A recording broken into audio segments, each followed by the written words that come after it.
नमस्कार, टॉप 9 खबरों में बहुत स्वागत है आपका। आप देख रहे हैं टीवी 9 भारतवर्ष। खबर है कि ब्रिटेन ने यूक्रेन को रूस पर हमला करने के लिए स्टॉर्म शैडो मिसाइल के इस्तेमाल की परमिशन दे दी है, मगर अमेरिका ATACMS मिसाइल को लेकर किसी भी फैसले पर नहीं पहुंच पाया है।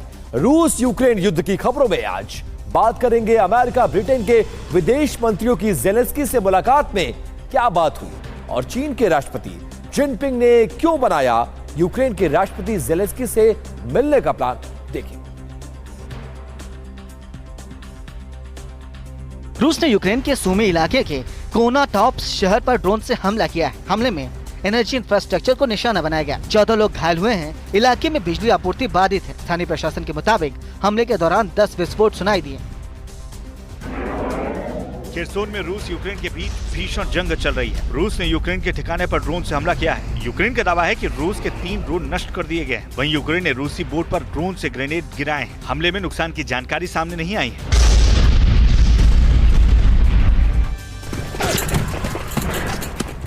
डोनेस्क में यूक्रेनी ठिकानों पर रूस ने गुरिल्ला अटैक किया है। कई इमारत में छुपे यूक्रेनी सैनिकों पर रूस की स्पेशल फोर्स ने ताबड़तोड़ फायरिंग की है। रूस का दावा है कि कई यूक्रेनी सैनिकों को पकड़ लिया गया है।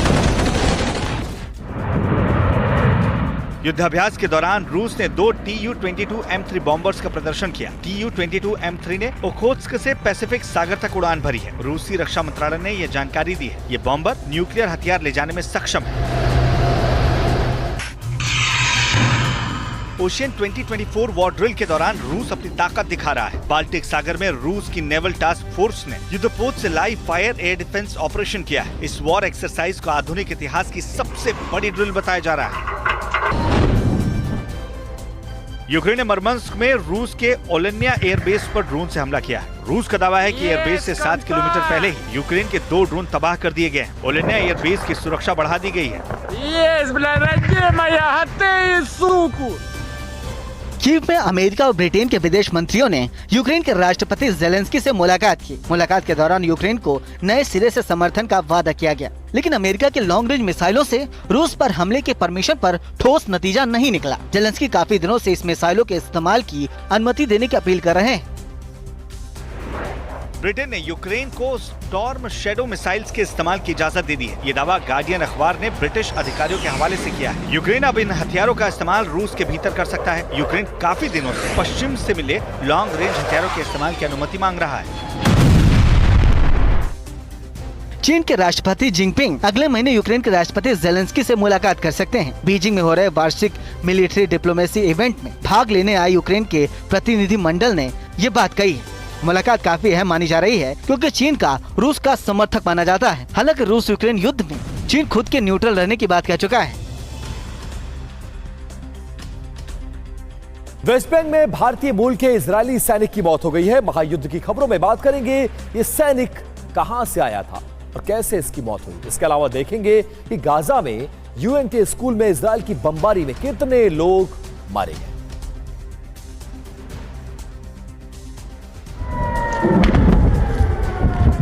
हिजबुल्ला ने नॉर्थ इजराइल पर रॉकेट की बौछार कर दी है। करीब 70 रॉकेट रिहायशी इलाकों में बरसाए गए हैं। एक इजरायली सैनिक इन हमलों में घायल हुआ है। आयरन डोम ने हिजबुल्ला के कई रॉकेट नष्ट कर दिए। साउथ लेबनान के कई इलाकों पर इजराइल की वायुसेना ने बमबारी की है। अल खरीबा इलाके में हिजबुल्लाह के कई मिलिट्री साइट को भारी नुकसान का दावा किया जा रहा है। इसके अलावा आयता अल शाब में हिजबुल्लाह का रॉकेट लॉन्चर नष्ट हो गया है। अमेरिका ने न्यूक्लियर सबमरीन USS जॉर्जिया को भूमध्य सागर में तैनात किया है। ये फैसला ईरान और उसके प्रॉक्सी संगठनों के हमलों का जवाब देने के लिए किया गया है। अब तक मिडिल ईस्ट में अमेरिकी नेवी का 30% हिस्सा तैनात किया जा चुका है। वेस्ट बैंक के बीटा सेटलमेंट पे भारतीय ओरिजिन के इजरायली सैनिकों की मौत हो गई है। 24 साल के स्टाफ सर्जेंट गैरी गिडियांग हंगाल की मौत कार से हमले के दौरान हुई है। हंगाल भारत के उत्तरी पूर्व इलाके से साल 2020 में इजरायल गए थे। सेंट्रल गाजा के अल जौनी स्कूल पर इजरायल ने भीषण बमबारी की है। बमबारी में 18 लोगों की मौत हो गई है। मारे जाने वालों में United Nations relief and worker agency के 6 कर्मचारी भी शामिल हैं। जिस स्कूल पर बमबारी हुई है उसे यूनाइटेड नेशन चलाता है। स्कूल को शरणार्थी शिविर बना दिया गया है। गाजा में अल कस्साम ब्रिगेड के लड़ाकों ने इजरायली हेलीकॉप्टर पर हमला किया है। हमले की वजह से हेलीकॉप्टर क्रैश हो गया। स्थानीय मीडिया का दावा है कि 3 इजरायली सैनिक मारे भी गए हैं। फिलाडेल्फी कॉरिडोर में रेस्क्यू ऑपरेशन किया जा रहा था।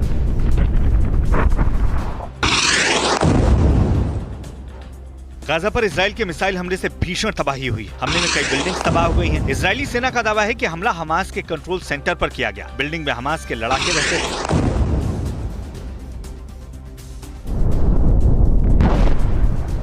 वेस्ट बैंक के तुलकार्म में इजराइल का ऑपरेशन जारी है। तुलकार्म के इक्ताबा इलाके में इजरायली सेना ने एक कार पर हमला किया। हमले में 3 फिलिस्तीनी मारे गए हैं। वेस्ट बैंक पर इजराइल लगातार हमले कर रहा है। पिछले 24 घंटे में अमेरिकी सेना ने हूती विद्रोहियों का एक मिसाइल सिस्टम नष्ट कर दिया है। इसके अलावा 11 ड्रोन भी मार गिराए हैं। ये दावा यूएस सेंट्रल कमांड ने किया है। कमांड का कहना है कि हमले के दौरान ब्रिटिश सेना भी अमेरिकी फौज के साथ थी।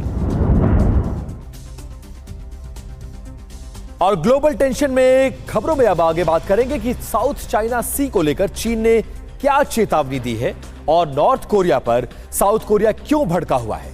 इसके अलावा जानेंगे कि इजराइल ने बंधकों की रिहाई के लिए हमास को कौन सा नया प्रस्ताव दिया है।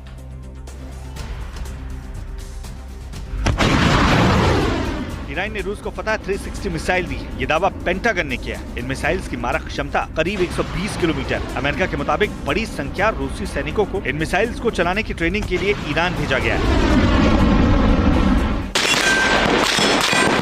रूस की धमकी को देखते हुए लिथुआनिया ने युद्ध की तैयारी शुरू कर दी है। जंग की सूरत में लोगों को सुरक्षित निकासी का प्लान बनाया गया है। अक्टूबर की शुरुआत में नेशनल वाइड इवैक्यूएशन योजना बनाई गई है। ये जानकारी लिथुआनिया के आंतरिक मंत्री ने दी है। ब्रिटेन ने ईरान के लिए सभी उड़ान सेवाएं बंद कर दी है। ये फैसला रूस को ईरानी मिसाइलें देने की वजह से किया गया।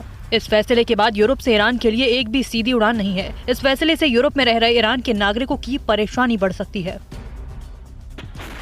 रूस को मिसाइल देने की वजह से ईरान पर नए प्रतिबंध लगा दिए गए हैं। ये प्रतिबंध अमेरिका, ब्रिटेन, फ्रांस और जर्मनी ने लगाए हैं। अमेरिकी विदेश मंत्री एंटनी ब्लिंकन ने कहा कि इन प्रतिबंधों से ईरान का आर्थिक रूप से काफी नुकसान होगा।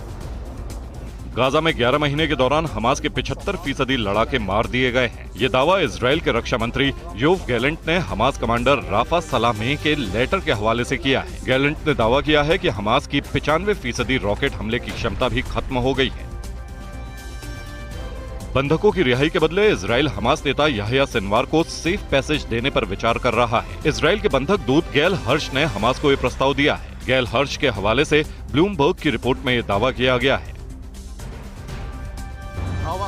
चीन ने चेतावनी दी है कि वो किसी भी अतिक्रमण को साउथ चाइना सी में बर्दाश्त नहीं करेगा। हाल ही में साउथ चाइना सी में चीन और फिलिस्तीन के बीच विवाद हो चुका है। चीन का आरोप है कि फिलिस्तीन ने उसके इलाके में अतिक्रमण किया है, जबकि इंटरनेशनल कोर्ट कह चुका है कि चीन के दावे में कोई दम नहीं है। और अब दुनिया भर की कुछ और बड़ी खबरें देखिए वर्ल्ड एक्सक्लूसिव टॉप 9 में। भारत के राष्ट्रीय सुरक्षा सलाहकार अजीत डोभाल ने मॉस्को में रूस के राष्ट्रपति पुतिन से मुलाकात की है। मुलाकात के दौरान अजीत डोभाल ने यूक्रेन युद्ध के संबंध में पीएम मोदी का संदेश राष्ट्रपति पुतिन को दिया। राष्ट्रपति पुतिन ने ब्रिक्स की बैठक के दौरान 22 अक्टूबर को पीएम मोदी से बातचीत का प्रस्ताव दिया है। मेक्सिको शहर में संसद में पास हुआ विवादित बिल का विरोध जारी है।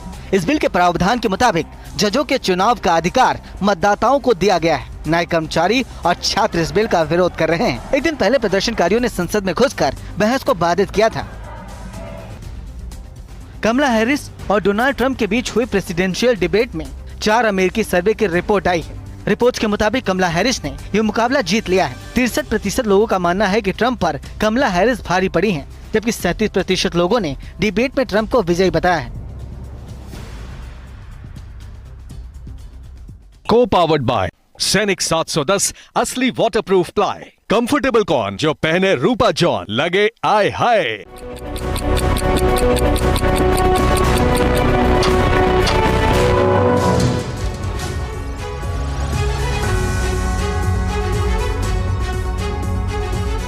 नमस्कार, आपके साथ मैं हूं गौरव अग्रवाल। आप देख रहे हैं प्राइम टाइम का number 1 show super prime time. शुरुआत करते हैं इस वक्त की बड़ी खबर से। रूस का इस्कंदर मिसाइल से बड़ा अटैक। डोनेस्क में इस्कंदर मिसाइल से विस्फोट किया रूस ने। हमले में 3 इमारतों को नुकसान पहुंचा है। हमले में यूक्रेन के 5 नागरिक मारे गए हैं। तो बहुत बड़ी खबर है। 3 इमारतों को हमले में नुकसान पहुंचा है। जहां पर डोनेस्क में यह हमला हुआ इस्कंदर मिसाइल से, रूस का यह बहुत बड़ा हमला डोनेस्क में। तो कीव पर उस वक्त कब्जे का सबसे बड़ा खतरा मंडराने लगा जब रूसी सेना ने यूक्रेन के 15 प्रांतों को दहला दिया। 48 घंटे बाद रूसी सेना ने यूक्रेन से मॉस्को में हमले का विध्वंसक बदला ले लिया। रूस ने यूक्रेन की धरती पर उत्तर कोरिया और ईरान की मिसाइलों से वज्रपात किया। इसके बाद यूक्रेन में विनाश की बहुत बड़ी आग भड़क गई। इतना ही नहीं, रूस ने बेलारूस फ्रंट भी खोल दिया है। बेलारूस की तरफ से रूसी सेना कीव की तरफ तेजी से आगे बढ़ रही है।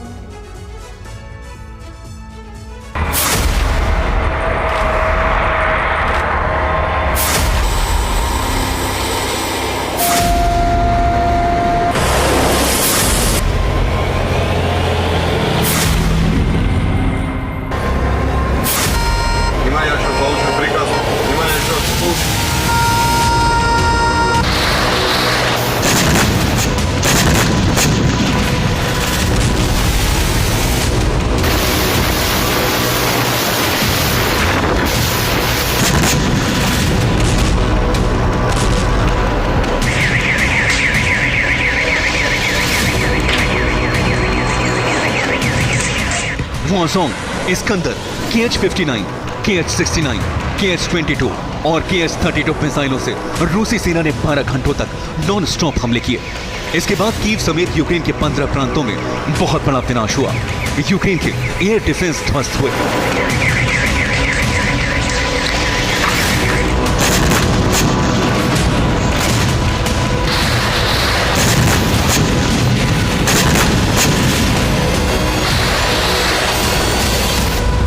कई इमारतें आग की लपटों में जल गईं।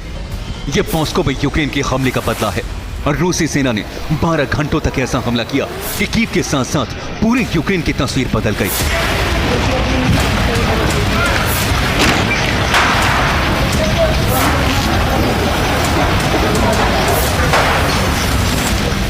रूस के विस्फोट से कीव लगातार 6 घंटों तक दहलता रहा। कीव में 6 घंटों तक अलर्ट अलार्म बजता रहा।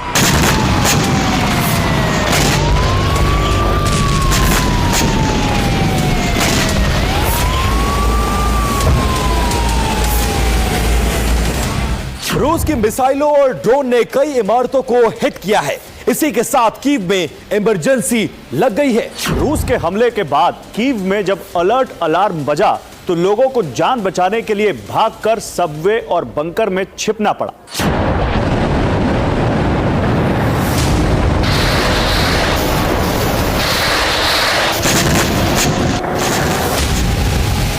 10 सितंबर को यूक्रेन ने इजराइल और तुर्की के हथियारों से रूस के अंदर विध्वंसक हमले किए थे। इससे भड़ के रूस ने महज 48 घंटे बाद यूक्रेन को उत्तर कोरिया की मिसाइल और ईरानी ड्रोन से बुरी तरह दहला दिया।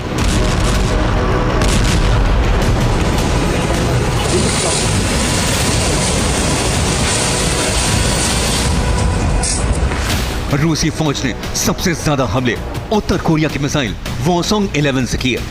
रूस के ताबड़तोड़ विस्फोट से यूक्रेन में जलजला आ गया।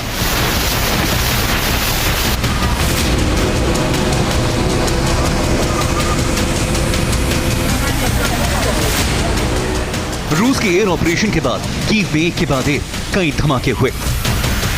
मिसाइल और ड्रोन धमाकों के साथ ही कीव की कई इमारतें ध्वस्त हो गई। रूस के हमले में कीव में तैनात 2 एयर डिफेंस सिस्टम तबाह हो गए। रिपोर्ट्स के मुताबिक हमले में उस हथियार गोदाम को नुकसान पहुंचा है जहां यूक्रेन की स्टॉर्म शैडो मिसाइलें रखी थी।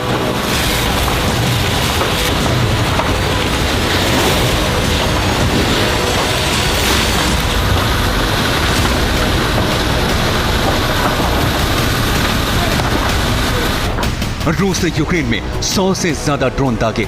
64 ड्रोन हमले सिर्फ कीव में हुए। यूक्रेन का दावा है कि उसने 44 ड्रोन्स को पार गिराया, लेकिन रूस के बाकी ड्रोन कीव में ब्लास्ट करने में सफल रहे।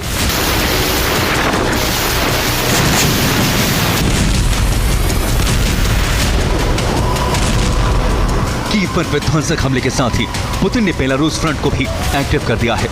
बेलारूस से रूसी सेनाएं यूक्रेनी बॉर्डर की ओर बढ़ रही हैं।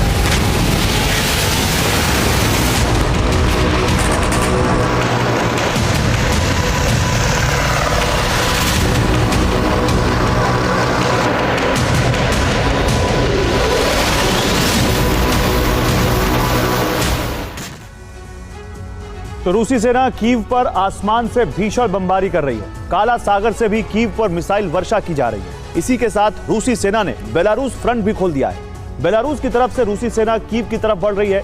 बेलारूस फ्रंट से कीव में घुसने की तैयारी है। कीव पर एक साथ 4 तरफ से आक्रमण करने का प्लान बनाया गया है। रूसी सेना बेलारूस, सुमी, खार्किव और चेर्निहिव से धावा बोलने जा रही है। घुसपैठ के साथ रूसी फौज कीव में ग्राउंड ऑपरेशन शुरू करेगी। जमीनी जंग के बाद कीव पर कब्जे की तैयारी है। माना जा रहा है कि सितंबर के अंत तक कीव पर रूसी सेना कब्जा कर सकती है।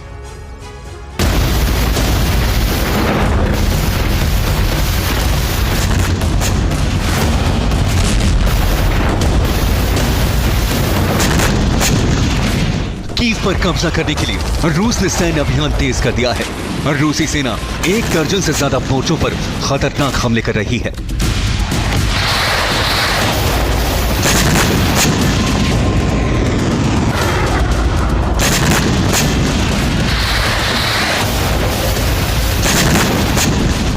डोनेट्स्क में रूस ने ड्रोन हमला कर यूक्रेन के टैंक का खात्मा कर दिया।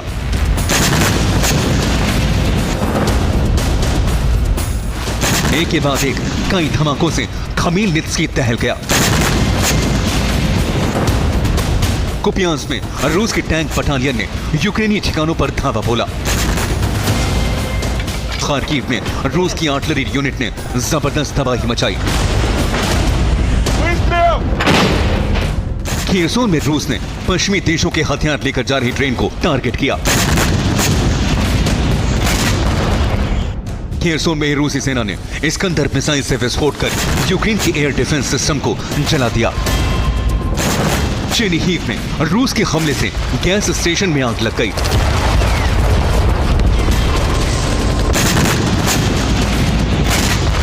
रूस के हमले से यूक्रेन में बहुत बड़ी तबाही हुई है। बड़ी संख्या में आम लोग मारे गए हैं।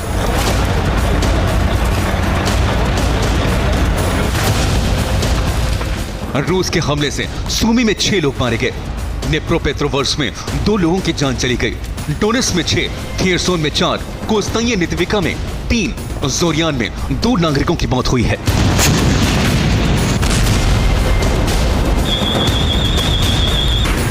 रूसी सेना ने इस बार मॉडिफाइड और अपग्रेडेड हथियारों से हमले किए, जिसकी वजह से यूक्रेन में विनाश की बड़ी आग भड़क गई।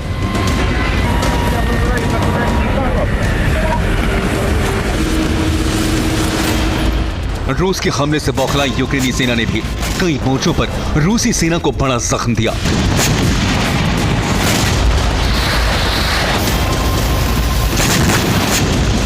मारियोपोल में यूक्रेन ने रूस के हथियार गोदाम को तहस नहस कर दिया। डोनेट्स्क में यूक्रेन ने रूस के TOS बने थर्मोबैरिक रॉकेट लॉन्चर सिस्टम को जला दिया। खेरसोन में ड्रोन हमला कर रूस की पोर्ट को तबाह कर दिया गया। खार्किव में यूक्रेन ने रूस के 2 सैन्य वाहनों को बर्बाद कर दिया। यूक्रेनी फोर्स हमले तो कर रही है, लेकिन रूसी सेना को आगे बढ़ने से नहीं रोक पा रही।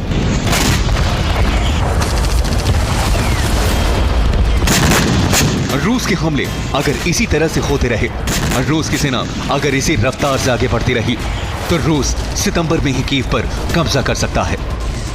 Bureau report, TV9 Bharatvarsh.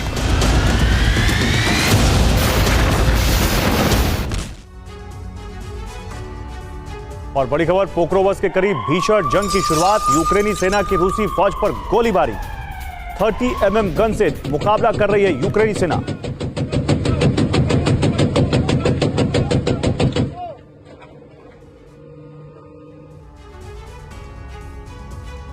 तो अमेरिकी विदेश मंत्री के कीव दौरे से पूरे यूरोप पर परमाणु खतरा मंडराने लगा है। नेटो देशों ने रूस पर लॉन्ग रेंज हमलों के लिए सहमति दे दी है। माना जा रहा है कि यूक्रेन को रूस पर लंबी दूरी के हमलों की इजाजत दे दी गई है। नेटो के इस प्लान के बाद पहली बार रूस के राष्ट्रपति व्लादिमीर पुतिन ने एटमी युद्ध की धमकी जारी कर दी है और इसके साथ ही ब्रिटेन के करीब परमाणु शक्ति का प्रदर्शन भी किया है। क्रेमलिन से चेतावनी जारी हो चुकी है कि अगर रूसी धरती पर नेटो देशों के हथियार बरसे तो परिणाम विश्व विनाशक हो सकते हैं।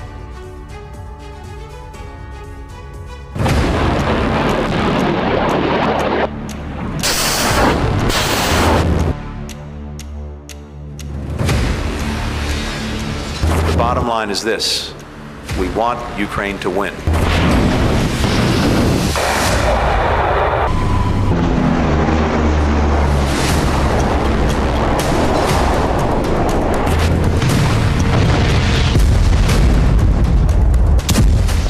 और 12 सितंबर को यूक्रेन की राजधानी कीव में जो मंथन हुआ उसमें निश्चित हो चुका है कि युद्ध अब रूस की धरती पर लड़ा जाएगा।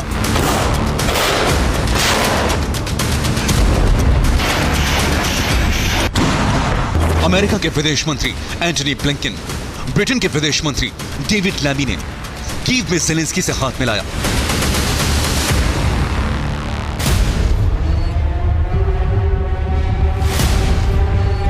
और उसी के साथ तय हो गया कि नेटो देश रूस पर हमलों के लिए यूक्रेन को हरी झंडी दे रहे हैं।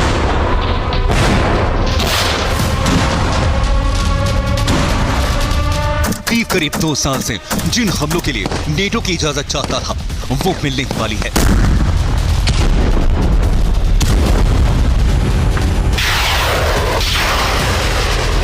अमेरिकन मीडिया की रिपोर्ट है कि बाइडेन प्रशासन कीव के लॉन्ग रेंज हमलों से प्रतिबंध हटाने जा रहा है। कीव और वॉशिंगटन के बीच इस पर विस्तार से चर्चा हो चुकी है।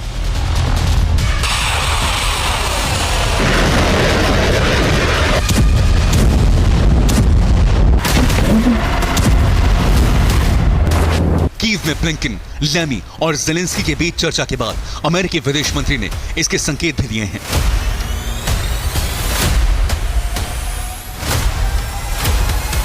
The bottom line is this: we want Ukraine to win, and we're fully committed to keep marshaling the support that it needs for its brave defenders and citizens to do just that. Now, support for Ukraine will endure. Here today, the United States, the United Kingdom are united in support of Ukraine and its success. Ukraine की जीत का मतलब साफ है कि अब रूस पर हमले किए जाएंगे। यूक्रेन से रूसी सेना को खदेड़ने के लिए रूस के शहरों को निशाना बनाया जाएगा।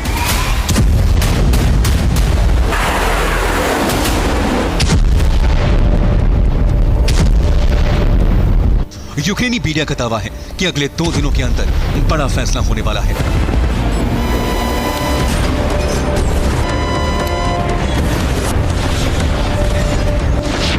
रिपोर्ट्स के मुताबिक यूक्रेन को बाइडेन प्रशासन ने लॉन्ग रेंज हमलों की इजाजत दे दी है। बाइडेन सरकार के फैसले को सार्वजनिक नहीं किया गया है। अगले 2 दिन में बाइडेन और ज़ेलेंस्की की मुलाकात होने वाली है। अमेरिका ने यूक्रेन से रूस के टारगेट की हिट लिस्ट मांगी है। ज़ेलेंस्की खुद ये हिट लिस्ट बाइडेन को सौंपने वाले हैं।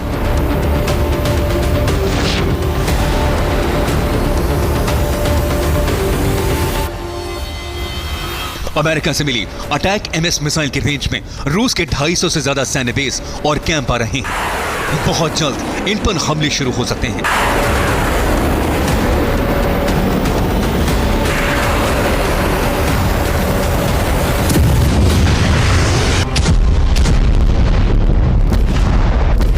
कीव में हुए इस घटनाक्रम के बाद रूस अलर्ट पर है और क्रेमलिन ने यूरोप और अमेरिका को चेतावनी जारी कर दी है।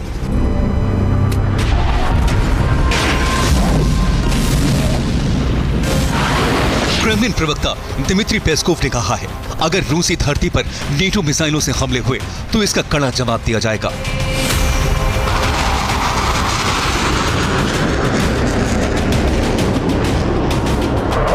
अमेरिका के इस फैसले पर खुद अमेरिकी रक्षा विशेषज्ञ भी महासंग्राम की चेतावनी दे रहे हैं।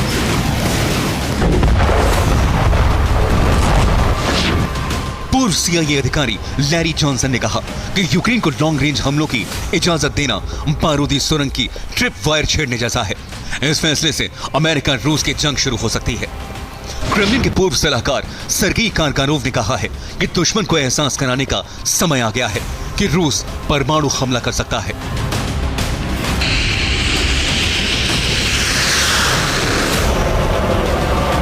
ब्लिंकन और लैमी के कीव पहुंचते ही रूस ने परमाणु शक्ति प्रदर्शन शुरू भी कर दिया है।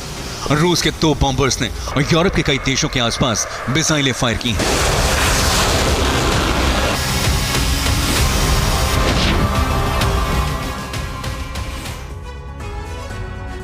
और रूस के 2 Tu-160 न्यूक्लियर बॉम्बर्स ने बैरेंट्स और नॉर्वेजियन सागर के ऊपर उड़ान भरी। इनके निशाने पर यूरोप के नॉर्वे, स्वीडन, फिनलैंड और यूके थे। दोनों बॉम्बर्स की उड़ान 4 घंटे 22 मिनट तक जारी रही। दोनों बॉम्बर्स ने अपनी अधिकतम 2220 किलोमीटर प्रति घंटा की रफ्तार से उड़ान भरी। रूस के ये दोनों विनाशक 14 किलोमीटर की ऊंचाई पर उड़ान भर रहे थे। इसके साथ ही दोनों बॉम्बर से 2 न्यूक्लियर कैपेबल मिसाइल भी फायर की गई। हालांकि इनमें न्यूक्लियर वॉरहेड नहीं थे। रूस का Tu-160 धरती का सबसे तेज रफ्तार से उड़ने वाला बॉम्बर है। Tu-160 न्यूक्लियर बॉम्बर को व्हाइट स्वान कोड नेम दिया गया।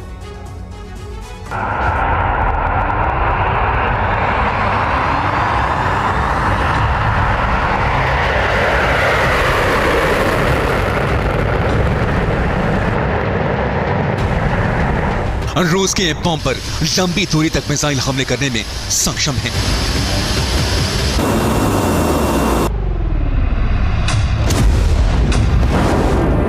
और अपने सबसे एडवांस बॉम्बर्स उड़ाकर रूस ने अमेरिका और यूरोप को अंतिम चेतावनी जारी कर दी है।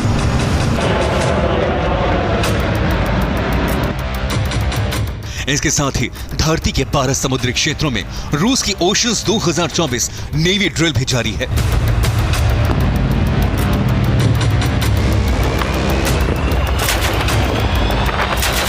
रूस इस ड्रिल में सबमरीन हंटिंग मिसाइलें भी फायर कर रहा है।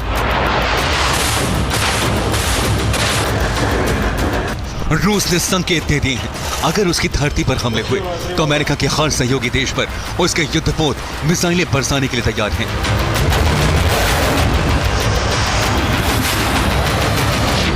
अमेरिका यूक्रेन से प्रतिबंध हटाने का फैसला ले चुका है और पुतिन यूरोप और अमेरिका पर ऐसे प्रतिबंध लगाने पर विचार कर रहे हैं जिससे इन देशों को बड़ा झटका लगना तय है।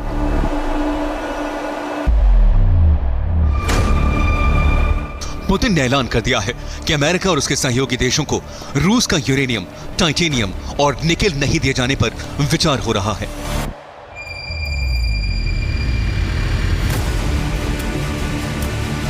К нам ограничивают поставки ряда товаров, но, может быть, нам тоже подумать о определенных ограничениях. Уран, титан, никель. Себе во вред только ничего не нужно делать. पुतिन ने जिन खनिजों के निर्यात पर प्रतिबंध लगाने का विचार किया है, उससे अमेरिका और यूरोप की बड़ी इंडस्ट्रीज प्रभावित हो सकती हैं। इस फैसले का असर अमेरिका और यूरोप की एयरक्राफ्ट और न्यूक्लियर इंडस्ट्री पर पड़ेगा। ये दोनों उद्योग रूस के यूरेनियम और टाइटेनियम पर निर्भर हैं। विमान बनाने वाली यूरोप की एयरबस कंपनी तबाह हो सकती है। एयरबस 60% टाइटेनियम रूस से आयात करती है। रूस पर हमलों की हरी झंडी मिलने के बाद पुतिन बेहिचक कड़े और बड़े फैसले ले रहे हैं। अमेरिका के रक्षा विशेषज्ञ भी ये मान रहे हैं, अगर रूस पर लॉन्ग रेंज हमले हुए तो अमेरिका रूस का युद्ध निश्चित है। और देखते ही देखते पूरी धरती के लिए खतरा बन सकता है। Bureau report, TV9 Bharatvarsh.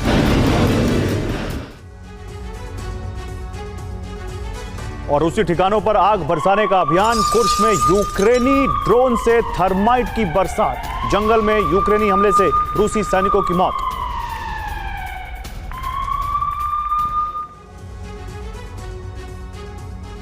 तो कुर्स्क की जंग में अब रूस का इंतकाम शुरू हो चुका है। यूक्रेनी सेना अब कुर्स्क में आगे बढ़ने की बजाय वापस लौट रही है। रूसी सेना की भारी तैनाती की वजह से जगह यूक्रेनी सैनिक गिर रहे हैं और फिर रूस की वायु सेना यूक्रेनी सैनिकों को बम बरसा रही है उन पर। हर दिन यूक्रेनी सैनिकों की मौत का आंकड़ा बढ़ता जा रहा है। यूक्रेन के लिए कुर्स्क में टिके रहना अब मुश्किल हो रहा है और यही वजह है कि नेटो देशों से यूक्रेन के लिए हथियारों के पैकेज का ऐलान हो रहा है। जल्द ही यूक्रेन में नेटो देशों से हथियारों की खेप पहुंचाई जाएगी।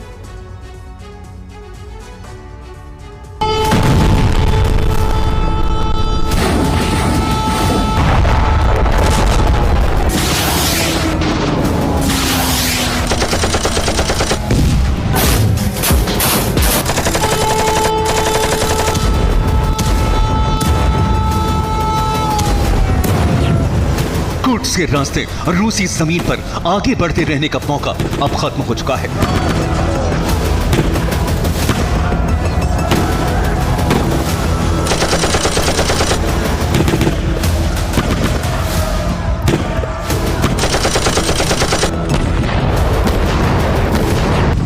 रूस की जिस कमजोर नस पर यूक्रेन ने प्रहार किया था, वक्त के साथ रूस ने उसे बेहद मजबूती दे दी है और बाजी पलट गई है।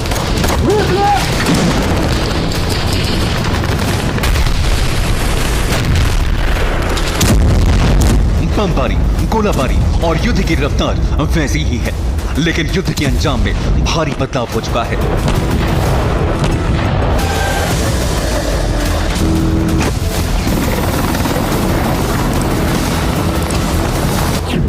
अब रूस नहीं, यूक्रेन अपने सैनिकों को गंवा रहा है। अब रूसी सेना नहीं, यूक्रेनी फौज पीछे हट रही है। अब कब्जा होने का नहीं, हटने का सिलसिला चल रहा है।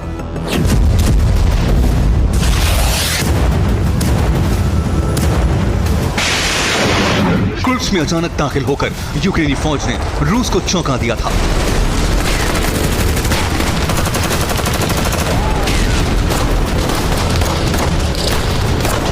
कुर्स्क में रूस की कोई मजबूत डिफेंस लाइन नहीं थी। यही वजह है कि यूक्रेनी सेना को कामयाबी मिलती रही और कुर्स्क के इलाकों पर कब्जे होते रहे।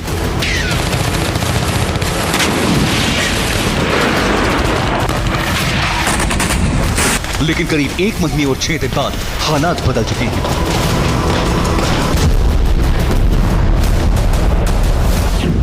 रूस के 30,000 से ज्यादा सैनिक कुर्स्क पहुंच चुके हैं। चेचन फोर्स के जवानों को कुर्स्क में तैनात किया गया है। यूक्रेन के कई इलाकों से रूसी सैनिक कुर्स्क में भेजे गए हैं। रूसी वायुसेना खास रणनीति से कुर्स्क में हमले कर रही है। रिपोर्ट्स के मुताबिक पुतिन अब कुर्स्क की खूबसूरती का मोह छोड़ चुकी है। वायुसेना को खुली छूट दे दी गई है और कुर्स्क पर भारी बमबारी की जा रही है।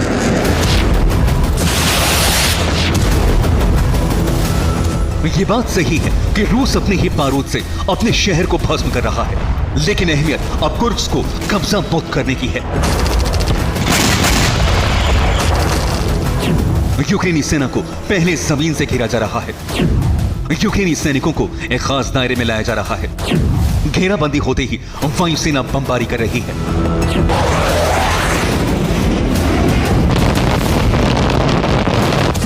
रिपोर्ट के मुताबिक यूक्रेनी कमांडर मान चुके हैं कि अब कुर्स्क में यूक्रेनी सैनिकों का डटे रहना खतरे से खाली नहीं है। लेकिन ज़ेलेंस्की सेना को वापस बुलाने का हुक्म नहीं दे रहे, क्योंकि ज़ेलेंस्की को कुर्स्क की जंग से काफी उम्मीदें हैं।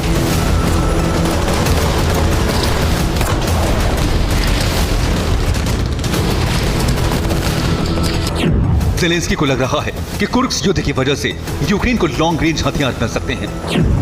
नेटो के हथियार से रूस पर हमले की इजाजत मिल सकती है। यूक्रेन के लिए नए राहत पैकेज का ऐलान किया जा सकता है। रिपोर्ट के मुताबिक कुर्स्क में रूसी सेना के हमलों से यूक्रेन के नुकसान का आंकड़ा बढ़ता जा रहा है। रूसी सेना की बमबारी से यूक्रेनी सैनिकों की मौत हो रही है। नेटो देशों से आए बख्तरबंद वाहन और हथियार नष्ट हो रहे हैं। कुर्स्क में अब ताकतवर बम से हमले हो रहे हैं। जमीन पर रूस के घातक टैंकों की तैनाती है। यूक्रेनी सैनिकों को कई इलाकों से खदेड़ दिया गया है। कुर्स्क में कई जगहों पर यूक्रेनी सैनिकों ने सरेंडर कर दिया है।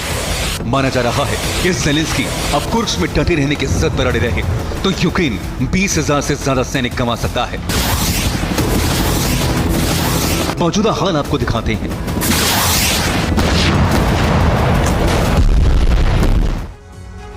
तो यूक्रेनी सैनिकों ने कुर्स्क में बेहद तेज रफ्तार से करीब 13 स्क्वायर किलोमीटर के इलाके पर कब्जा जमा लिया था। लेकिन जब यूक्रेनी फौज पीछे हट रही है, रूसी सेना के पलटवार की वजह से यूक्रेन के सैनिकों को 150 स्क्वायर किलोमीटर का इलाका छोड़ना पड़ा है। कई इलाके कब्जे से मुक्त हो चुके हैं। कुर्स्क में कई यूक्रेनी सैनिकों की मौत हुई है।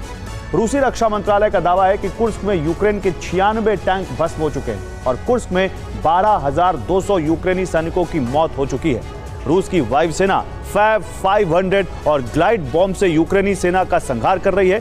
इसके अलावा बेहद शक्तिशाली फैब 3000 और फैब 1500 बॉम्ब का इस्तेमाल किया जा रहा है। कुर्स्क की जमीन पर यूक्रेनी सैनिकों को खत्म करने के लिए रूसी सेना T-80, T-90 और T-72 जैसे शक्तिशाली टैंक का इस्तेमाल कर रही है।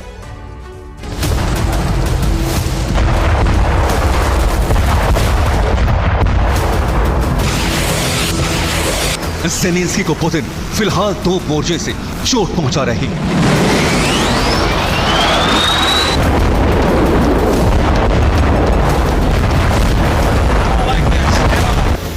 पुतिन की रणनीति की वजह से कुर्स्क में यूक्रेनी फौज का शिकार घेर कर करना मुमकिन हो गया है, तो दूसरी तरफ पूर्वी यूक्रेन पर कब्जा करना बेहद आसान हो गया है।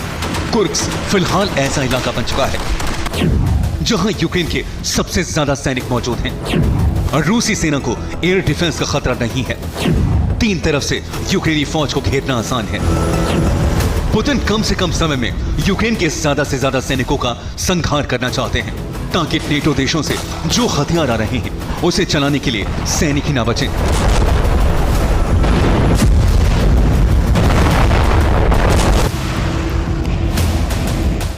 अमेरिका ने कुर्स्क जंग को आगे बढ़ाने के लिए हथियारों के नए पैकेज का ऐलान कर दिया है। कई नेटो देश भी जल्द हथियार देने वाले हैं। ब्रिटिश विदेश मंत्री डेविड लैमी और अमेरिकी विदेश मंत्री एंटनी ब्लिंकन यूक्रेन पहुंचे। 2 बड़े देशों के विदेश मंत्रियों के कीव में आने पर रूस सचेत हो गया है। माना जा रहा है कि अमेरिका और ब्रिटेन युद्ध पर बड़े फैसले ले सकते हैं। फिलहाल ब्रिटेन ने यूक्रेन में जरूरी सामानों और इंफ्रास्ट्रक्चर को ठीक करने के लिए बड़े पैकेज का ऐलान कर दिया है। ब्रिटेन से यूक्रेन को 6,557 करोड़ रुपए का फंड मिलेगा। 2,728 करोड़ रुपए बिजली सप्लाई को ठीक करने के लिए खर्च होंगे। 2,435 करोड़ रुपए पीने के पानी, दवा और घर बनाने पर खर्च होंगे। 856 करोड़ रुपए बारूदी सुरंग हटाने पर खर्च किए जाएंगे। यूक्रेन को जंग में बनाए रखने के लिए भारी भरकम खर्च करने की प्लानिंग है ताकि यूक्रेन की सेना दोबारा मजबूती हासिल कर सके और यूक्रेन के लोगों में हौसला आ सके।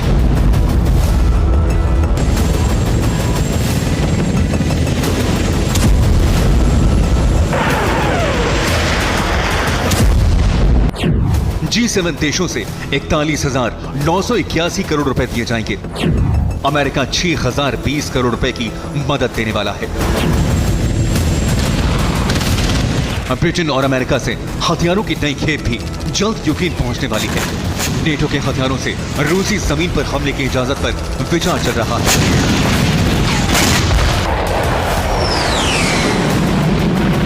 और उम्मीद है कि कुर्स्क में जल्द स्टॉर्म शैडो और ATACMS से हमले शुरू हो जाएंगे।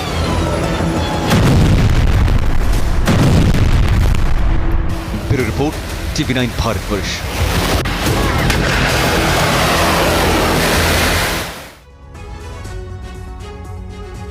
और कुर्स्क में रूस यूक्रेन में भीषण जंग। यूक्रेन फोर्स ने रूसी टुकड़ी को घेरा। रूसी टुकड़ी पर यूक्रेन की गोलाबारी।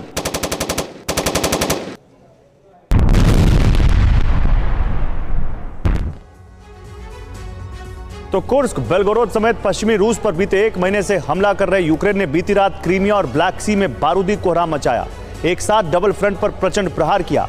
गौर करने वाली बात यह है कि इस हमले की क्रीमिया प्लेटफॉर्म समिट के ठीक बाद इस हमले को अंजाम दिया गया। ऐसे में सवाल खड़ा होता है कि क्या क्रीमिया प्लेटफॉर्म समिट में ब्लैक सी और क्रीमिया पर हमले का प्लान तैयार हुआ? क्या इसी हमले का पलटवार करते हुए समंदर में चीन और रूस ने जंगी बेड़ों के साथ शक्ति प्रदर्शन किया? इस रिपोर्ट में देखिए।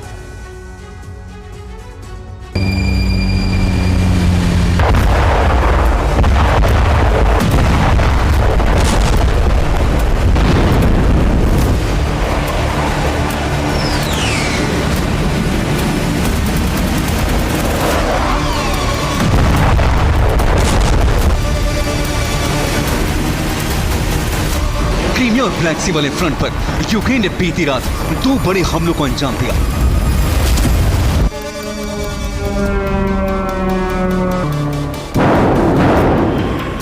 और इसी के साथ ही क्रीमिया से लेकर काला सागर तक बारूदी कोहराम मच गया।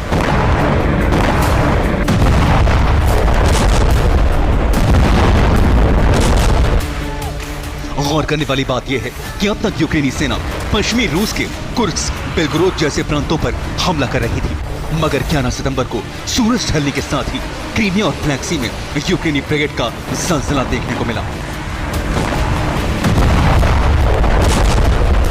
आपको बता दें, क्रीमिया में रूसी वायुसेना का Su-30SM लड़ाकू विमान तबाह हुआ और रूस के फाइटर जेट ने क्रीमिया के साकी एयरफील्ड से उड़ान भरी थी।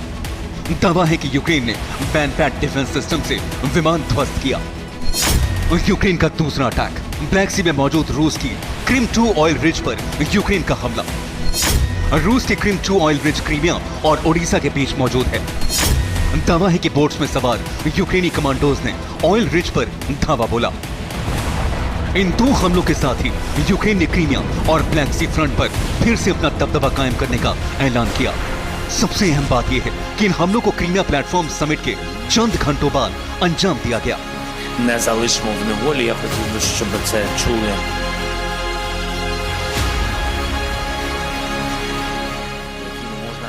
दरअसल यूक्रेन की राजधानी कीव में 11 सितंबर को क्रीमिया प्लेटफॉर्म समिट के चौथे शिखर सम्मेलन का आयोजन किया गया, जिसमें करीब 60 से ज्यादा देशों के प्रतिनिधि शामिल हुए। अमेरिकी विदेश मंत्री एंटनी ब्लिंकन भी समिट में मौजूद थे। वहीं ब्रिटिश विदेश मंत्री डेविड लैमी समिट में शामिल हुए। लिथुआनिया लातविया के राष्ट्राध्यक्ष भी समिट में मौजूद थे। आपको बता दें, सितंबर 2021 में यूक्रेनी प्रेसिडेंट ज़ेलेंस्की ने क्रीमिया प्लेटफॉर्म समिट की नींव रखी थी। इस शिखर सम्मेलन का सिर्फ एक मकसद है, क्रीमिया को रूसी कब्जे से मुक्त करवाना और शांतिपूर्ण तरीके से उसे यूक्रेन में शामिल करना। और जैसे ही क्रीमिया प्लेटफॉर्म समिट का शिखर सम्मेलन खत्म हुआ, उसके चंद घंटों बाद ही क्रीमिया और ब्लैक सी में यूक्रेन की तरफ से दो बड़ी हमलों की खबर सामने आ गई। रूस का आरोप है कि क्रीमिया प्लेटफॉर्म समिट में ही क्रीमिया को एक बार फिर से सुलगाने वहां विध्वंसक हमले का प्लान तैयार किया गया।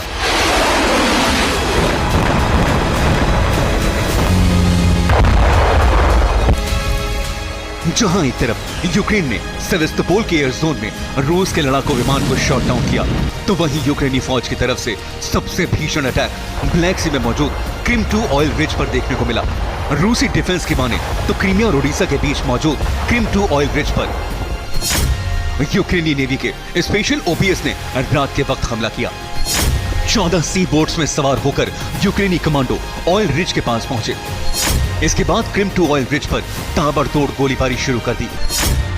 इस हमले का पलटवार रूसी सेना और ब्लैक सी फ्लीट के कमांडो ने किया, जिसमें 8 सी बोट्स तबाह हुई, जबकि 80 यूक्रेनी कमांडो मारे गए। रूस की जवाबी कार्रवाई के बाद क्रिम 2 ऑयल रिज पर हमला करने वाली यूक्रेनी नौसेना की टुकड़ी में हड़कंप मच गया। अपनी जान बचाने के लिए यूक्रेन के स्पेशल ओपीएस कमांडो फरार हो गए।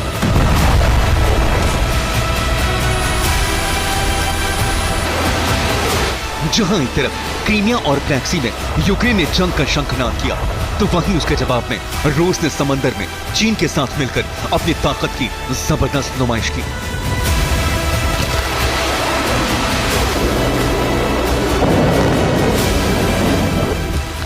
सी ऑफ जापान में रूस और चीन ने एक साथ मिलकर ओशन 2024 युद्धाभ्यास का आगाज किया, जिसमें रूस की पैसिफिक फ्लीट और चीन की नौसेना ने हिस्सा लिया।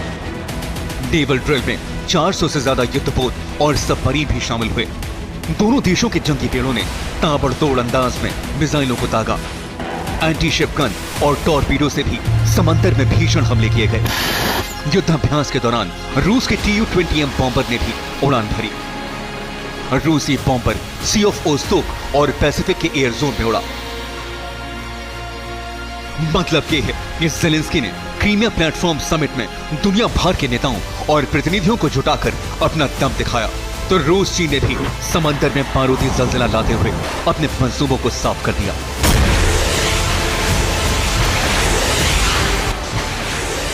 Bureau report, TV9 Bharatvarsh.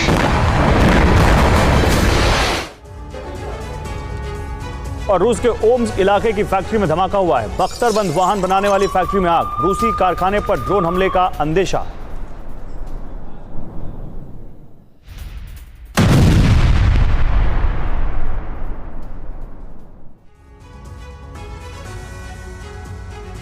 तो ईरान से रूस की बैलिस्टिक मिसाइलों की सप्लाई की खबर सैटेलाइट तस्वीरों से सही साबित हुई है। ईरान से रूस को करीब 200 मिसाइलें मिली हैं। ज़ेलेंस्की का दावा है कि रूस ने ईरान की मिसाइलों का कभी इस्तेमाल नहीं किया और अब भी कुर्स्क या कहीं भी ईरानी मिसाइलों से हमले नहीं हुए। यूक्रेन को शक है कि पुतिन कीव मिशन के लिए मिसाइल जमा कर रहे हैं और कुछ दिनों में कीव पर कब्जे का मिशन शुरू किया जा सकता है।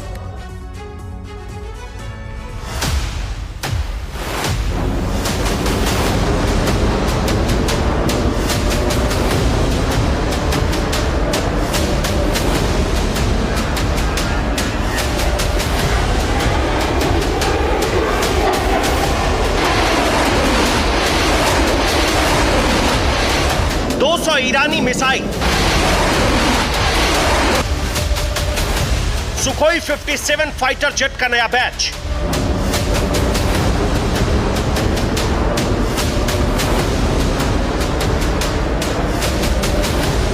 कई सुखोई 35S लड़ाकू विमान,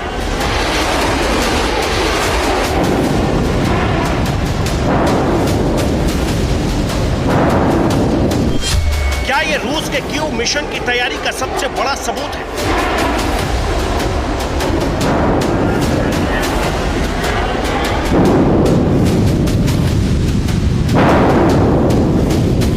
ईरान से मिसाइलों का रूस आना नई बात नहीं है, लेकिन सवाल यह कि आखिर रूस ईरानी मिसाइलों से हमले क्यों नहीं करता? नॉर्थ कोरियाई मिसाइल के मलबे कई बार यूक्रेन में मिले। ईरान की एक भी मिसाइल के सबूत अब तक नहीं मिले। ईरान की शॉर्ट रेंज मिसाइलों का रूस क्या करने वाला है? सैटेलाइट इमेज से इस दावे को मजबूती मिली है कि ईरान से रूस को मिसाइलों की सप्लाई हुई, लेकिन इसी दौर में अचानक वायुसेना को नए लड़ाकू विमान क्यों दिए गए? रूस वायुसेना को सुखोई 57 विमानों का नया बैच मिला है। सुखोई 35S का नया बैच भी वायुसेना को दिया गया है। रूस ने सुखोई 57 को अपग्रेड कर लिया है।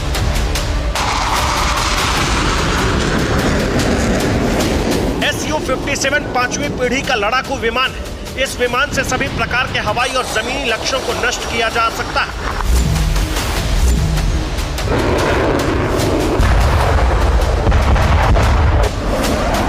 इस विमान से कमांड पोस्ट और दुश्मन के रडार को भस्म करने के लिए डिजाइन किया गया है।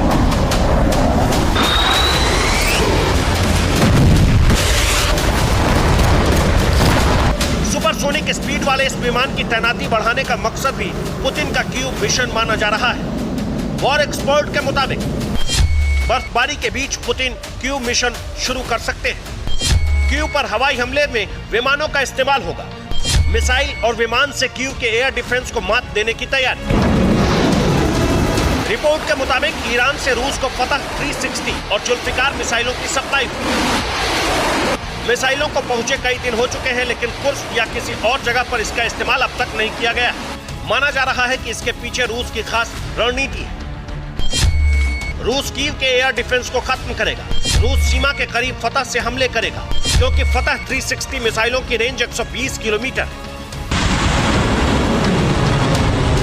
रूस ने ईरान के इन दो मिसाइलों को एक खास मकसद से हासिल किया है।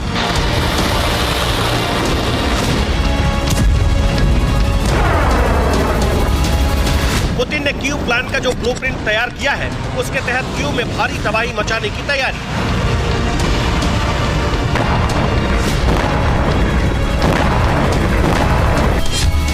रूस फिलहाल इस्कंदर मिसाइल का इस्तेमाल कर रहा है। इस्कंदर मिसाइल की रेंज 500 किलोमीटर है, लेकिन ईरान की जुल्फिकार मिसाइल की रेंज 700 किलोमीटर है।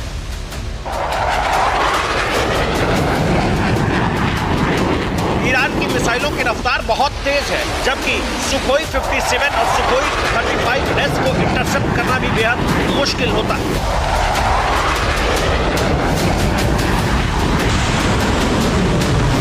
जुल्फिकार बैलिस्टिक मिसाइल को इंटरसेप्ट करना इसलिए भी मुश्किल है क्योंकि यह हवा में दो टुकड़ों में बंट जाता है।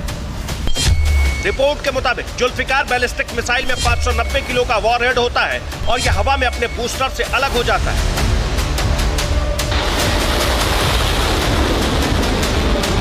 माना जा रहा है कि जुल्फिकार मिसाइलों से कीव पर सीधा प्रहार होगा और रूस सुखोई 57 से भारी बमबारी करेगा।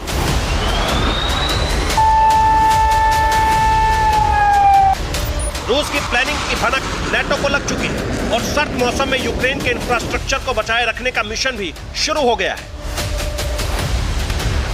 यही वजह है कि अमेरिका, स्वीडन, इटली के अलावा कई देशों से यूक्रेन को एयर डिफेंस की सप्लाई होने वाली। Bureau report, TV9 Bharatvarsh.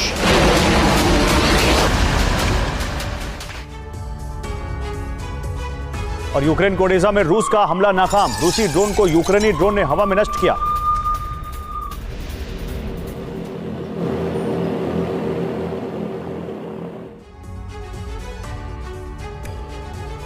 आगे बढ़ते हैं। आज सुबह ही नॉर्थ कोरिया ने शॉर्ट रेंज मिसाइलों का टेस्ट किया, वो भी दर्जनों की तादाद में।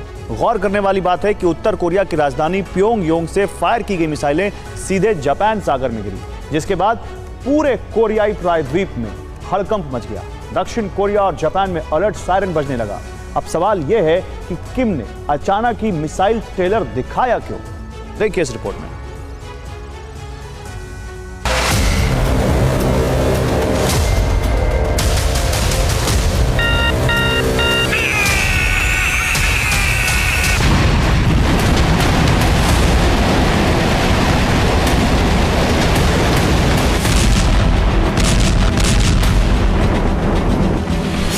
नॉर्थ कोरिया के सुप्रीम लीडर किम ने एक बार फिर से अपने विध्वंसक हथियार की नुमाइश की।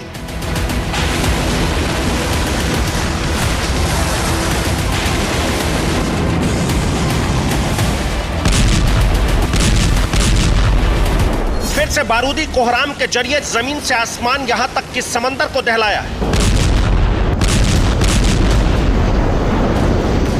दरअसल साउथ कोरियाई मिलिट्री ने दावा किया कि आज सुबह ही नॉर्थ कोरिया ने दर्जनों शॉर्ट रेंज मिसाइलों को फायर किया। राजधानी प्योंगयांग से मिसाइलों को जापान सी में दागा गया। किम की मिसाइलें कोरियाई प्रायद्वीप और जापान के बीच गिरी।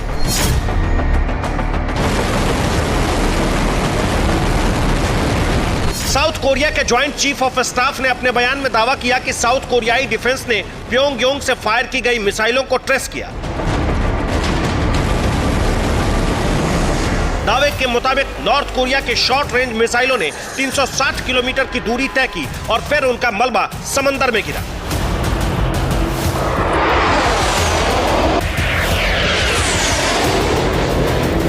यकीन मानिए, किम के इस ताबड़तोड़ मिसाइल ट्रेलर से पूरे कोरियाई प्रायद्वीप में खलबली मच गई।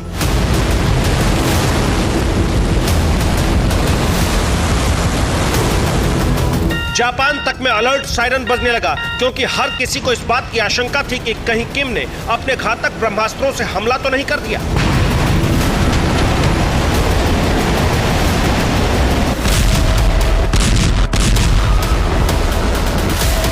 हालांकि दक्षिण कोरिया की तरफ से मिसाइल के टेस्ट और उससे जुड़ी जानकारी सामने नहीं आई है, मगर सवाल यह खड़ा होता है कि back to back North Korea अपने घातक ब्रह्मास्त्रों का टेस्ट क्यों कर रहा है?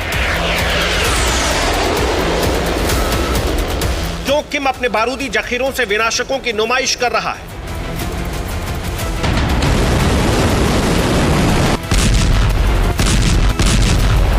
तो इसके पीछे की वजह है कोरियाई प्रायद्वीप में अमेरिका की दखलंदाजी, जिसके चलते किम भड़का हुआ है। दावा तो यहां तक किया जा रहा कि लगातार मिसाइलों और घातक हथियारों का टेस्ट कर किम अपने हथियारों को धार दे रहा है, ताकि किसी भी वक्त जंग में इनका इस्तेमाल हो सके।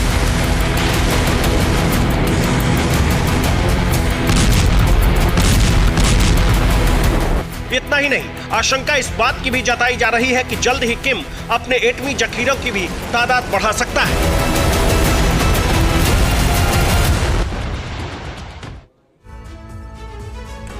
और दुनिया में कुछ चुनिंदा ही मुल्क हैं जिनके जंगी खाने में हाइपरसोनिक हथियारों की खेप है, और इस फहरिस्त में शामिल हैं रूस और चीन, जिनके पास एयर टू एयर या फिर एयर टू सरफेस मार करने वाली हाइपरसोनिक मिसाइलें हैं। मगर अब इन देशों की फहरिस्त में अमेरिका भी शामिल हो चुका है, जिसने हाल ही में सरफेस टू एयर मार करने वाली हाइपरसोनिक मिसाइल का टेस्ट किया, वो भी मैक 7.2 की विध्वंसक रफ्तार के साथ।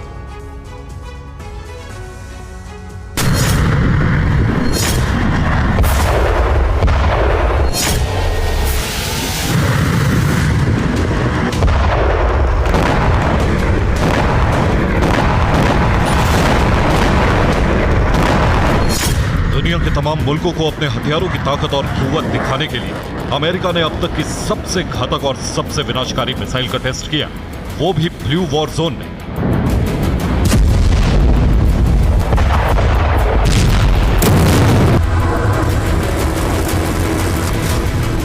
अमेरिकी वायुसेना ने नॉर्वे में एक विनाशक प्रोजेक्ट को एक्टिव किया है, जिसके तहत हाइपरसोनिक मिसाइल बोल्ट 1B का टेस्ट किया। हाइपरसोनिक मिसाइल ने 254 किलोमीटर की उड़ान भरी। आसमान में मिसाइल की रफ्तार मैक 7.2 थी, जिसका मतलब करीब 8,900 किलोमीटर प्रति घंटा।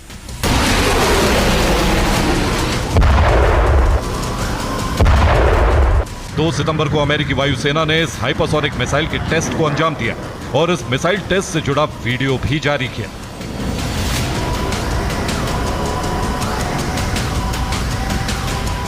आपको बता दें कि आवाज की गति से 5 गुना तेज रफ्तार हाइपरसोनिक मानी जाती है और अमेरिका ने जिस बोल्ट 1B मिसाइल का टेस्ट किया है उसने मैक 7.2 की रफ्तार पकड़ी।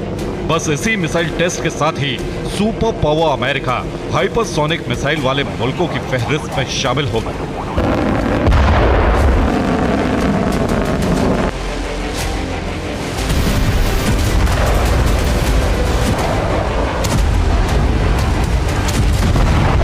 इस हाइपरसोनिक मिसाइल टेस्ट के साथ ही सुपर पावर अमेरिका ने मिसाइल वर्ल्ड में अपनी धाक फिर से जमा ली। इस अग्निबाण के परीक्षण के साथ ही दुनिया को दिखा दिया कि हाइपरसोनिक ब्रह्मास्त्र की रेस में अब अमेरिका का सामना कोई नहीं कर सकता।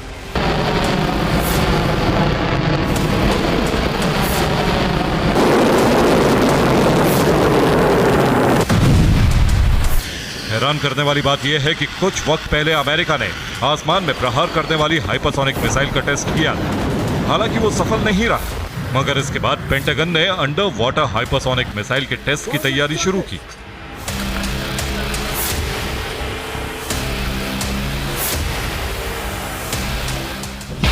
मार्च 2024 में अंडर वाटर हाइपरसोनिक मिसाइल का टेस्ट किया। एटमी सबमरीन के जरिए हाइपरसोनिक मिसाइल दागी गई। अमेरिकी राज्य इंडियाना के नेवल बेस पर मिसाइल का टेस्ट हुआ। दावा है कि अंडर वाटर मिसाइल ने मैक 5 की रफ्तार से उड़ान भरी और अब अमेरिका जमीन से दागे जाने वाली हाइपरसोनिक मिसाइल का टेस्ट कर चुका है। मतलब ये कि आने वाले चंद दिनों में अमेरिका का यह हाइपरसोनिक ब्रह्मास्त्र दुश्मन खेमे में खलबली मचा देगा।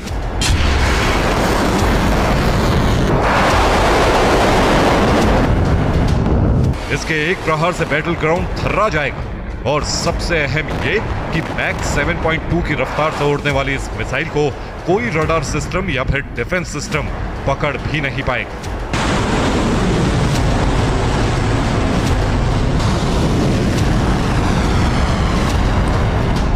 रूस यूक्रेन जंग के बीच बाइडेन की इस हाइपरसोनिक मिसाइल ने सनसनी मचा दी है।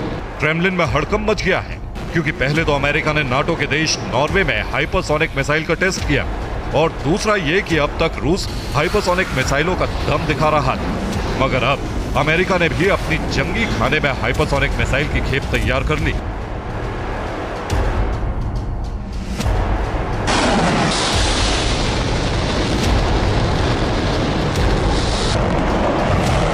वहीं कुछ रिपोर्ट्स में यह भी दावा किया जा रहा है कि अमेरिकी वायुसेना एक अल्ट्रासोनिक विमान को तैयार करने में जुटी है। विमान का प्रोटोटाइप तैयार हो चुका है, लगातार टेस्ट किए जा रहे हैं और दावा किया जा रहा है कि जल्द ही अमेरिका को अल्ट्रासोनिक फाइटर जेट तैयार करने में कामयाबी मिल सकती है, जिसकी लागत करीब $800 मिलियन तक हो सकती है।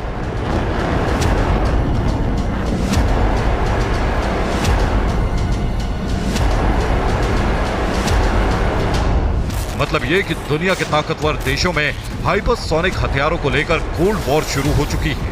हर कोई हाइपरसोनिक मिसाइल और लड़ाकू विमान तैयार करने में जुटा है, जो इस बात के संकेत हैं कि जल्द ही धरती पर हाइपरसोनिक हथियारों से महाजंग छिड़ सकती है। Bureau report, TV9 Bharatvarsh. और यूक्रेन रूस को नुकसान पहुंचाने के लिए सैबोटाज हमले करता रहता है। इस बार यूक्रेन के एजेंट्स ने रूस के Mi-8 मिलिट्री हेलीकॉप्टर को टारगेट किया है, लेकिन बड़े अलग अंदाज में।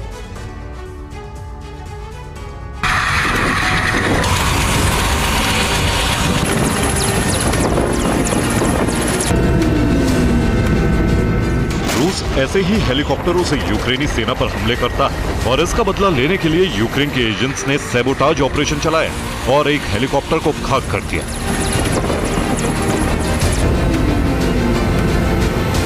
यूक्रेन के एजेंट्स ने इस ऑपरेशन को अंजाम देने के लिए रूस के 2 बच्चों को टारगेट किया। रूस के यामालो नेनित्स नायोब्रस्क सिविलियन एयरपोर्ट पर रूसी सेना का हेलीकॉप्टर खड़ा था। बच्चे एयरपोर्ट की सुरक्षा दीवार लांघ कर अंदर गए। रूस के मिलिट्री हेलीकॉप्टर पर पेट्रोल छिड़ककर आग लगा दी। रूसी हेलीकॉप्टर के फ्यूल टैंक में भी आग लग गई। रूस का हेलीकॉप्टर पूरी तरह नष्ट हो गया। रूस को इससे 125 करोड़ रुपए का झटका लगा।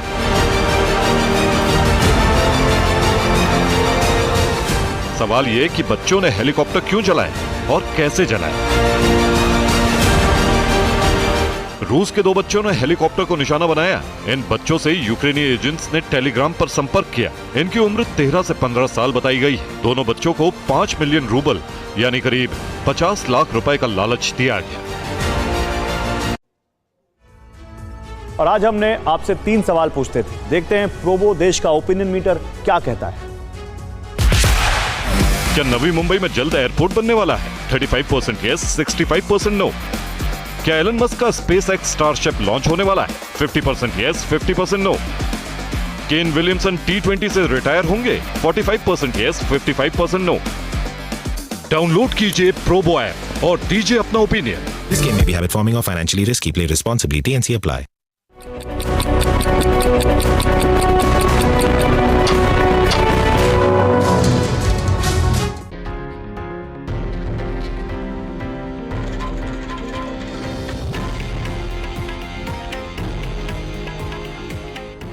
ये है देश का नंबर 1 न्यूज नेटवर्क और आप देख रहे हैं TV9 भारतवर्ष।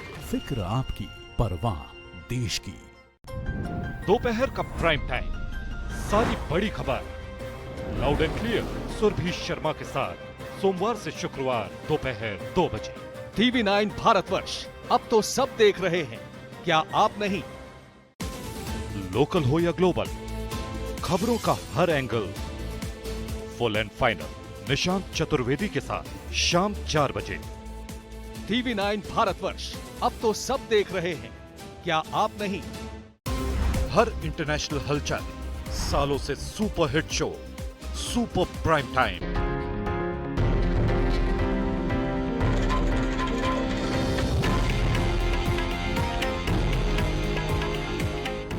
ये है देश का नंबर 1 न्यूज नेटवर्क और आप देख रहे हैं TV9 भारतवर्ष। फिक्र आपकी, परवाह देश की। दोपहर का प्राइम टाइम, सारी बड़ी खबर loud and clear Surbhi Sharma के साथ सोमवार से शुक्रवार दोपहर 2 बजे। TV9 भारतवर्ष, अब तो सब देख रहे हैं, क्या आप नहीं? लोकल हो या ग्लोबल, खबरों का हर angle, full and final Nishant Chaturvedi के साथ शाम 4 बजे। TV9 भारतवर्ष, अब तो सब देख रहे हैं, क्या आप नहीं? हर इंटरनेशनल हलचल, सालों से superhit show, super prime time Sumaira Khan के साथ रात 8 बजे। TV9 भारतवर्ष, अब तो सब देख रहे हैं, क्या आप नहीं? आप पर जिनका असर वैसी ही खबर, परवाह देश की प्रीति रघुनंदन के साथ रात 10 बजे। TV9 भारतवर्ष, अब तो सब देख रहे हैं, क्या आप नहीं? How do you fulfill that promise? Because ultimately expectations have to be met. If you look at the political landscape, is it really changing for women? Dabur Honey टस, असर दिखाए बिना सुलाए। चीन के साथ सीमा विवाद को खत्म करने पर बोले विदेश मंत्री एस जयशंकर। चीन के साथ 75% समस्याएं सुलझी। चीन के साथ बड़ा मुद्दा सीमा पर बढ़ता सैन्यीकरण है। समस्या के समाधान के लिए दोनों पक्षों के बीच बातचीत चल रही है। सीमा पर झड़प ने रिश्तों को और बिगाड़ा।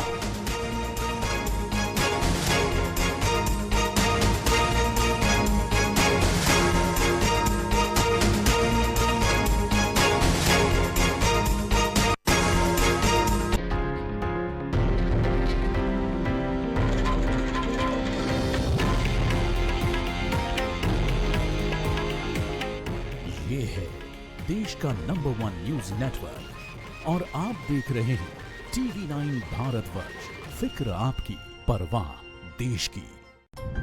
दोपहर का प्राइम टाइम, सारी बड़ी खबर loud and clear Surbhi Sharma के साथ सोमवार से शुक्रवार दोपहर 2 बजे। टीवी 9 भारतवर्ष, अब तो सब देख रहे हैं, क्या आप नहीं? लोकल हो या ग्लोबल, खबरों का हर angle, full and final Nishant Chaturvedi के साथ शाम 4 बजे। टीवी 9 भारतवर्ष, अब तो सब देख रहे हैं, क्या आप नहीं?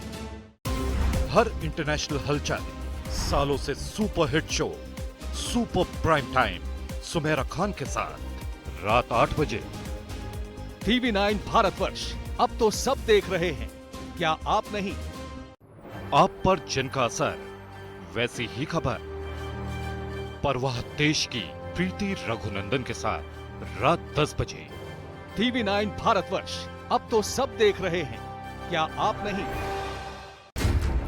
How do you fulfill that promise? Because ultimately expectations have to be met. If you look at the political landscape, is it really changing for women? And what is the inability of the forces that dead bodies surface, but not the living people? This is News 9 Live, India's only digital exclusive live stream. For the early adopters, bringing you the news 24/7. For the smart audiences on the smartest TVs. News 9 Live. Stream now on your smart TVs. Life of a goalkeeper is something which has always intrigued me. This is the highest level of pressure. When I set out to do something, failure is not an option. Those are the stories to tell. I have a mind which is absolutely restless. Mind and body are entangled sensations. That brings me back to golf. You only learn from them. If you have a formula to a success, then you can replicate it. I'm starting now. World premiere every Saturday on News 9 Live at 9 p.m.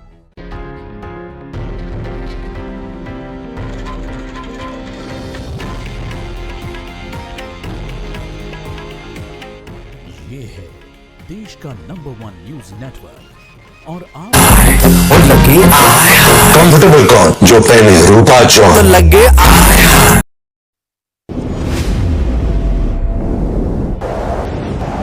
आराम से, मौसम खराब होने वाला है। इतना समझिए कि यही रास्ता है।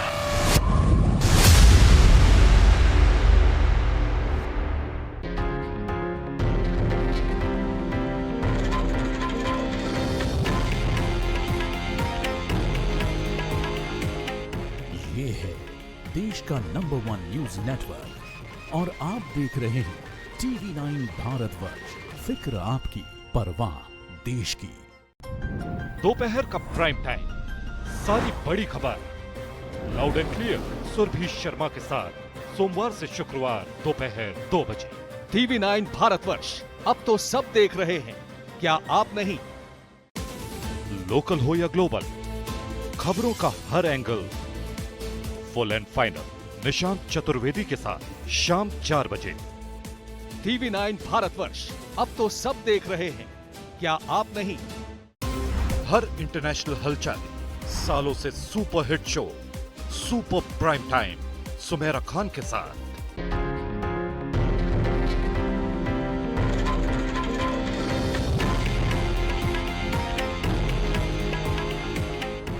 ये है देश का नंबर 1 न्यूज नेटवर्क और आप देख रहे हैं टीवी 9 भारतवर्ष, फिक्र आपकी, परवाह देश की। दोपहर का